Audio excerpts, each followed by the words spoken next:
ज्येष्ठ भ्राता युधिष्ठिर, गदाधारी भीम, नकुल व सहदेव जैसे योद्धाओं के होते हुए मेरा पुत्र अभिमन्यु कैसे वीर गति को प्राप्त हो गया? आप लोग उसकी कैसे रक्षा नहीं कर पाए? भ्राता अर्जुन, जयद्रथ को महादेव का वरदान प्राप्त था। उसी वरदान के बल पर जयद्रथ ने हम जैसे वीर योद्धाओं को द्वार के अंदर प्रवेश करने में असफल कर दिया। जयद्रथ के कारण ही हम पुत्र अभिमन्यु की रक्षा करने में असमर्थ हो गए। हमें क्षमा करो भ्राता अर्जुन। मैं पांडु पुत्र अर्जुन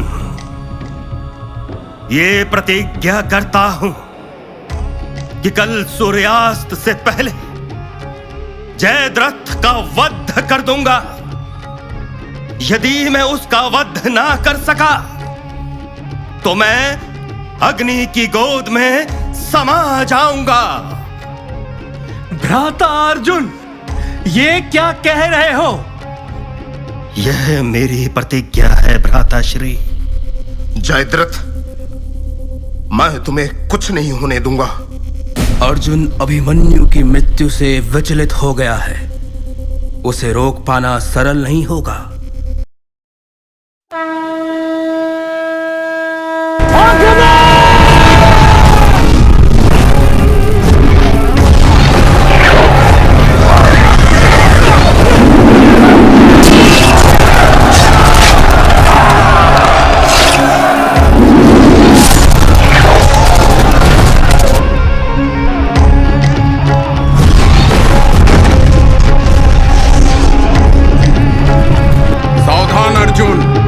नहीं गुरुदेव, आज मेरे प्रतिशोध के पथ पर जो आएगा मैं उसे भस्म कर दूंगा।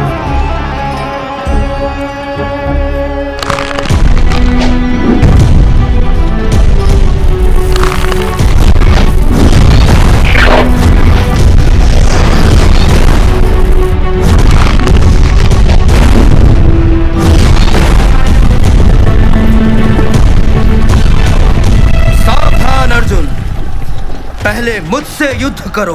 अंगराज कर्ण, आज मेरी प्रतिज्ञा के बीच कोई नहीं आ सकता।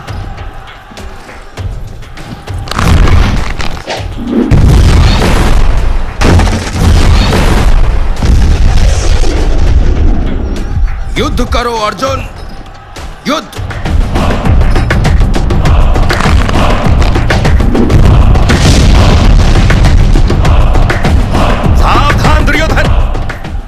कायरों की भांति जयद्रथ को कहां छिपा रखा है?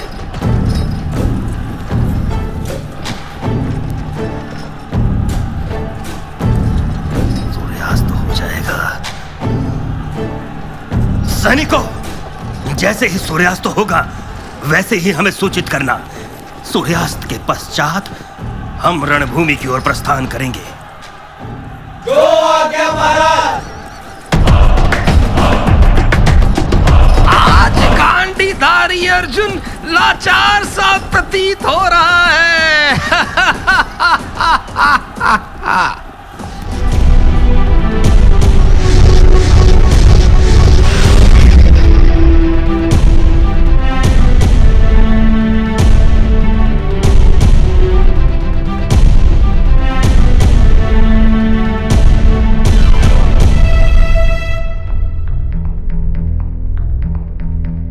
अर्जुन, सूर्यास्त हो गया और तुम पराजित हो गए।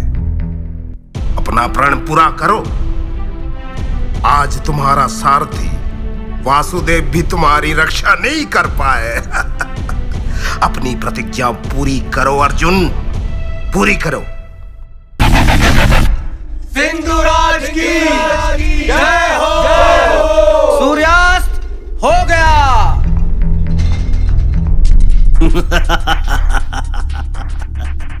अर्जुन, सूर्यास्त हो गया और तुम मेरा वध नहीं कर पाए। आज मेरी नहीं बल्कि तुम्हारी चिता जलेगी। मामा श्री आपकी योजना सफल हुई।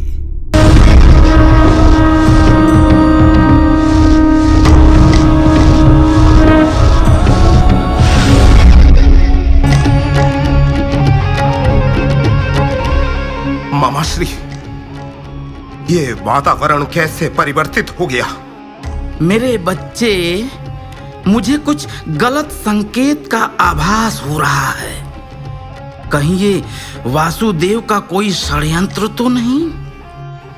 मैं सूर्यास्त नहीं कर सकता, लेकिन सूर्यास्त का वातावरण तो निर्मित कर सकता हूं दुर्योधन। पार्थ, अपना गांडीव उठाओ और अपना प्रण पूरा करो। जयद्रथ, अब तुम्हें मेरे गांडीव से कोई नहीं बचा सकता। जयद्रथ, तुम्हारे जीवन का अंत मेरे ही हाथों होगा। नहीं, मेरे पिता ने मुझे वरदान दिया है कि तुम्हारे कारण यदि मेरा मस्तक भूमि पर गिरा तो तुम भस्म हो जाओगे अर्जुन। हाँ, तुम भस्म हो जाओगे। चिंता मत करो जयद्रथ, तुम्हारा जीवन तुम्हारे पिता का आशीर्वाद है। तो मृत्यु के समय भी तुम्हें तुम्हारे पिता का आशीर्वाद प्राप्त होना चाहिए। अतः मैं तुम पर पाशुपास्त्र का प्रयोग कर रहा हूं, जिससे तुम्हारा मस्तक सीधे तुम्हारे पिता की गोद में जा गिरेगा।